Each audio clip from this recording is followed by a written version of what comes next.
BRS working president KTR ఆదేశాల మేరకు రాష్ట్ర యువజన విభాగం ఆధ్వర్యంలో ఈ నెల 18వ తేదీన సరూర్ నగర్ స్టేడియంలో నిర్వహించనున్న యువ సంగ్రామ సదస్సు విజయవంతం కోసం చేపట్టాల్సిన కార్యాచరణపై పేట్ బషీర్బాద్లోని ఎమ్మెల్యే క్యాంపు కార్యాలయంలో BRS LP whip Kutbullapur MLA KP Vivekanand అధ్యక్షతన సన్నాహక సమావేశం నిర్వహించారు. ఈ సమావేశానికి ఎమ్మెల్సీ బీఆర్ఎస్ రాష్ట్ర యువజన విభాగం అధ్యక్షులు సెంబిపూర్ రాజు ముఖ్య అతిథిగా హాజరయ్యారు. ఈ సందర్భంగా పార్టీ నాయకులు కార్యకర్తలకు సభ విజయవంతానికి సంబంధించి పలు సూచనలు దిశానిర్దేశం చేశారు. అనంతరం వారు మాట్లాడుతూ అధికారంలోకి వచ్చిన మొదటి ఏడాదిలోనే 2 లక్షల ఉద్యోగాలు భర్తీ చేస్తామని హామీ ఇచ్చిన కాంగ్రెస్ ప్రభుత్వం ఇప్పటి వరకు ఆ హామీని అమలు చేయకుండా నిరుద్యోగ యువత ఆశలను వమ్ము చేసిందని విమర్శించారు. ప్రాజెక్టులో తగినంత నీరు ఉన్నప్పటికీ రైతులకు సాగునీరు విడుదల చేయకుండా పంటలు ఎండిపోయే పరిస్థితులు సృష్టించి కాంగ్రెస్ ప్రభుత్వం రైతులను తీవ్ర ఇబ్బందులు గురిచేస్తోందని ఆరోపించారు. గత 2.5 ఏళ్లుగా ఉద్యోగులు, రైతులు, మహిళలు, బడుగు, బలహీన వర్గాలు, యువతతో పాటు అన్ని వర్గాల ప్రజలకు ఇచ్చిన హామీలను కాంగ్రెస్ ప్రభుత్వం విస్మరించిందన్నారు. ఎన్నికల సమయంలో మహిళా, ఎస్సీ, ఎస్టీ, బీసీ, మైనార్టీ, యువజన తదితర వర్గాల పేరుతో 13 డిక్లరేషన్లు ప్రకటించినప్పటికీ వాటిలో ఒక్క హామీని కూడా పూర్తి స్థాయిలో అమలు చేయలేదని విమర్శించారు. ప్రజలు, ప్రతిపక్ష పార్టీలు, ప్రజా సంఘాలు, ఉద్యోగులు, ఆటో కార్మికులు, విద్యా సంస్థల యాజమాన్యాలు ప్రభుత్వ హామీలపై ప్రశ్నిస్తే సమాధానం చెప్పకుండా వారిపైనే ఒత్తిడి తెచ్చి కేసుల బెదిరింపులతో భయపెట్టే ధోరణి అవలంబిస్తోందని అన్నారు. ప్రజలిచ్చిన పాలనా కాలంలో ఇప్పటికే సగానికి పైగా పూర్తయిందని, అయినప్పటికీ ఎన్నికల హామీల అమలులో ప్రభుత్వం పూర్తిగా విఫలమైందని అన్నారు. సంక్షేమ పథకాలను కూడా కొనసాగించలేని నిస్సహాయ స్థితిలో ఉంది ఈ అసమర్థ కాంగ్రెస్ ప్రభుత్వం. అబద్ధపు హామీలతో నిరుద్యోగ యువతను మోసం చేసిన కాంగ్రెస్ ప్రభుత్వానికి తగిన గుణపాఠం చెప్పేందుకు తెలంగాణ యువత సిద్ధం కావాలి. యువతకు హామీలనిచ్చి అధికారంలోకి వచ్చిన కాంగ్రెస్ ప్రభుత్వాన్ని నిలదీసి వారి హక్కుల కోసం పోరాడేందుకు బీఆర్ఎస్ ఎల్లప్పుడూ సిద్ధంగా ఉంటూ పోరాడుతుందని స్పష్టం చేశారు. కాంగ్రెస్ అంటేనే మోసం, మోసం అంటేనే కాంగ్రెస్ అనే పరిస్థితి ఏర్పడిందన్నారు. 2023 జూలై 18న హైదరాబాద్లో ప్రియాంక గాంధీ చేతుల మీదుగా ప్రకటించిన యూత్ డిక్లరేషన్లో కాంగ్రెస్ ప్రభుత్వం ఏర్పడిన ఏడాదిలో 2 లక్షల ఉద్యోగాలు, నిరుద్యోగ భృతి వంటి అనేక హామీలు ఇచ్చినా దాదాపు 3 ఏళ్లు గడుస్తున్నా ఒక్కటే అమలు కాలేదని అన్నారు. నిరుద్యోగ యువతకు నెలకు 4,000 నిరుద్యోగ భృతి ఇస్తామని, యువతకు ప్రత్యేక ఆర్థిక సహాయ పథకాలు అమలు చేస్తామని ప్రకటించిన హామీలను కూడా ప్రభుత్వం పూర్తిగా విస్మరించిందని విమర్శించారు. యూత్ డిక్లరేషన్ పేరుతో రాష్ట్ర యువతను నమ్మించి మోసం చేసిన కాంగ్రెస్ ప్రభుత్వాన్ని యువ సంగ్రామ సదస్సు వేదికగా నిలదీస్తామని, ఎన్నికల హామీలను నిరంతరం గుర్తు చేస్తూ ప్రజా పోరాటాన్ని కొనసాగిస్తామని తెలిపారు. అందువల్ల ఈ నెల 18వ తేదీన సరూర్ నగర్ స్టేడియంలో జరిగే యువ సంగ్రామ సదస్సుకు రాష్ట్ర నలుమూల నుంచి యువత, పార్టీ శ్రేణులు, అభిమానులు పెద్ద సంఖ్యలో హాజరై ఈ కార్యక్రమాన్ని విజయవంతం చేయాలని పిలుపునిచ్చారు. ఈ సమావేశంలో బీఆర్ఎస్ పార్టీ కుత్బుల్లాపూర్ నియోజకవర్గ మాజీ ప్రజాప్రతినిధులు, పార్టీ అధ్యక్షులు, అనుబంధ సంఘాల నాయకులు, యువజన విభాగం, విద్యార్థి విభాగం ప్రతినిధులు, కార్యకర్తలు తదితరులు పాల్గొన్నారు. మిత్రులందరికీ నమస్కారం. ఎమ్మెల్యే వివేకానంద్ గారు చాలా విషయాలు కూడా మరి చెప్పడం జరిగింది. ముఖ్యంగా ఈ యొక్క సమావేశ ఉద్దేశం కాంగ్రెస్ పార్టీ అధికారంలోకి రావడం కోసం ఏ వర్గాన్ని కూడా వదిలిపెట్టకుండా వారికి నోటికి వచ్చినట్టుగా అబద్ధాల మాటలతో మరి ఎన్నో హామీలు ఇచ్చి అందరినీ మోసం చేసినట్టే తెలంగాణ యువతను, నిరుద్యోగ యువతను మోసం చేసిన పరిస్థితి మనం చూసినాం.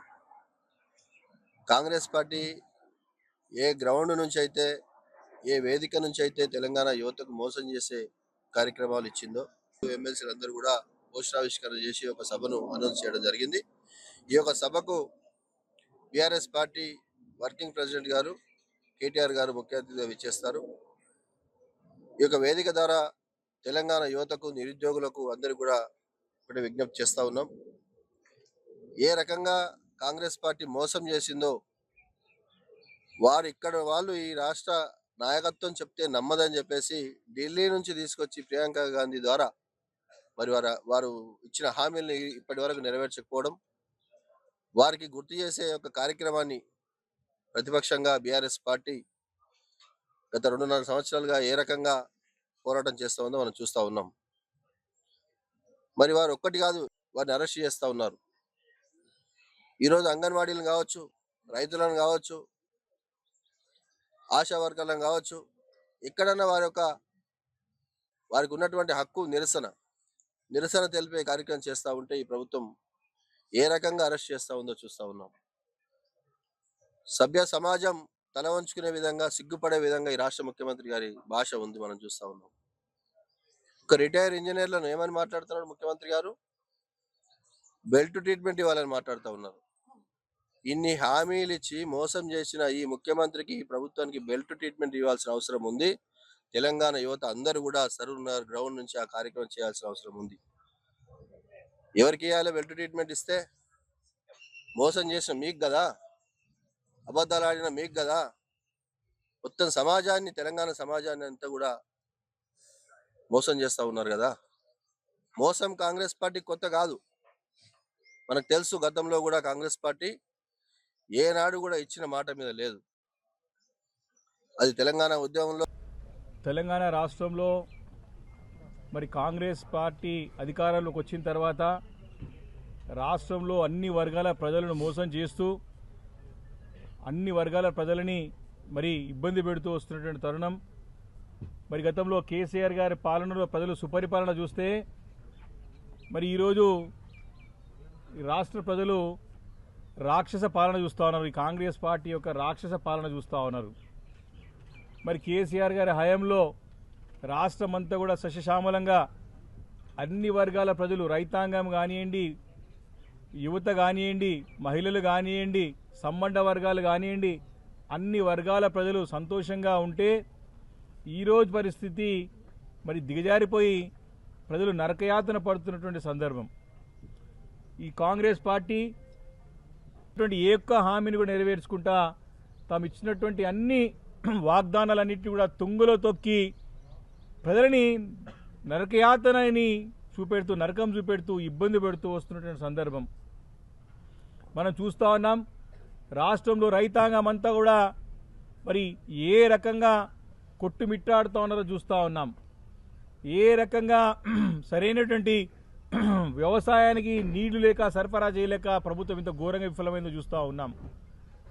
వాళ్ళే కాదు, మరి ఇటు చూసినట్టయితే ఉద్యోగస్తులు, అదేవిధంగా బడుగు బలహీన వర్గాల ప్రజలు, అట్లా అన్ని వర్గాల ప్రజలను మోసం చేస్తూ వస్తూ ఉన్నది. మరి తాము ఇచ్చినటువంటి 13 డిక్లరేషన్లలో మరి మనందరికి తెలుసు, మరి ఈరోజు ప్రజలను భయపెట్టే విధంగా, అడిగేవారిని గొంతే నొక్కడం కాదు, వారి రక్తంని కని చూస్తామని చెప్పే విధంగా ముఖ్యమంత్రి మాట్లాడడం మనం చూసినాం కదా. కొన్ని రోజుల నుంచి, 2 రోజుల నుంచి చూస్తూ ఉన్నాం. మరి సోదరులారా, మరి దాదాపు సగం సమయం అయిపోయింది. ఇప్పటికే 50% టైం అయిపోయింది వాళ్ళది.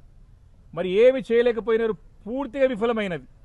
రేవంత్ రెడ్డి సర్కార్, కాంగ్రెస్ ప్రభుత్వం అంతా కూడా పూర్తిగా విఫలమైపోయింది. ఏ ఒక్క హామీ కాదు కదా. గతంలో కేసీఆర్ గారు ప్రవేశపెట్టినటువంటి పథకాలను కూడా కొనసాగించినటువంటి అసమర్థ ప్రభుత్వం ఈరోజు తెలంగాణ రాష్ట్రంలో కొనసాగుతూ ఉన్నది. ముఖ్యమంత్రి రేవంత్ రెడ్డి గారికి ఢిల్లీకి మూటలు పోయడానికి సమయం సరిపోతుంది తప్ప ఇక్కడ ప్రజలకు ఏం చేయాలో, ప్రజలకు న్యాయం చేసే విధంగా, ప్రజలకు సుపరిపాలన అందించే విధంగా వారు పరిపాలన అందించలేకపోతున్నారు. వారి యొక్క అసమర్థత బయటపడుతూ ఉన్నది, వారి యొక్క చాతగానితనం బయటపడుతూ ఉన్నది, వారి యొక్క